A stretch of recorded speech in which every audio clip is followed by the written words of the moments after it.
Assalamualaikum warahmatullahi wabarakatuh. Saya Nurika Hilyatun Nafisah dengan NIM K712223 dari kelas 2H, Prodi PGSD Kebumen. Di sini saya akan memaparkan materi pendidikan kewarganegaraan dengan judul Ketahanan Nasional. Pengertian dan sejarah ketahanan nasional Indonesia. Ketahanan nasional merupakan istilah khas Indonesia yang muncul pada tahun 1960-an. Istilah ketahanan nasional dalam bahasa Inggris bisa disebut sebagai national resilience. Dalam terminologi barat, terminologi yang kurang lebih semakna dengan ketahanan nasional, dikenal dengan istilah national power atau kekuatan nasional.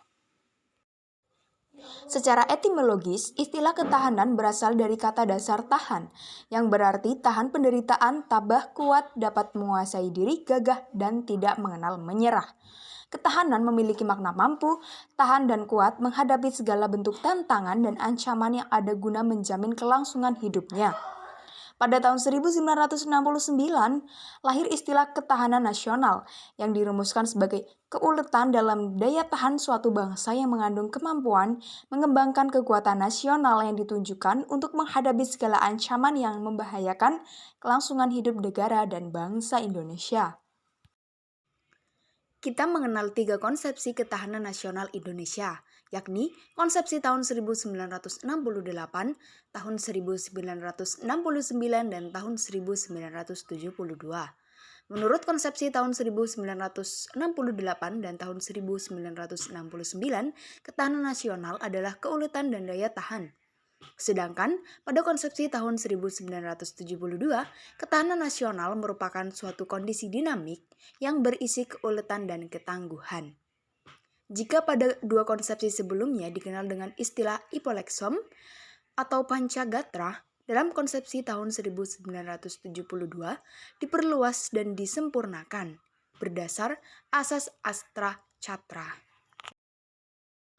Pada tahun-tahun selanjutnya, konsepsi ketahanan nasional dimasukkan ke dalam Garis Besar Haluan Negara atau GBHN, yakni mulai GBHN tahun 1973 sampai dengan GBHN tahun 1998. Rumusan konsep ketahanan nasional dalam GBHN tahun 1998. 1. Untuk tetap memungkinkan berjalannya pembangunan nasional yang selalu harus menuju ke tujuan yang ingin dicapai, dan agar dapat secara efektif dielakkan dari hambatan, tantangan, ancaman, dan gangguan yang timbul baik dari luar maupun dari dalam. Maka, untuk pembangunan nasional diselenggarakan melalui pendekatan ketahanan nasional yang mencerminkan keterpaduan antara segala aspek kehidupan nasional bangsa secara utuh dan menyeluruh. 2. Ketahanan nasional adalah kondisi dinamis yang merupakan integrasi dari kondisi tiap aspek kehidupan bangsa dan negara.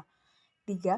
Ketahanan nasional meliputi ketahanan ideologi, ketahanan politik, ketahanan ekonomi, ketahanan sosial budaya, dan ketahanan pertahanan keamanan. 3 wujud konsepsi ketahanan nasional, yaitu 1. Ketahanan nasional sebagai metode, tercermin dari rumusan pertama. Kedua, ketahanan nasional sebagai kondisi, tercermin dari rumusan kedua.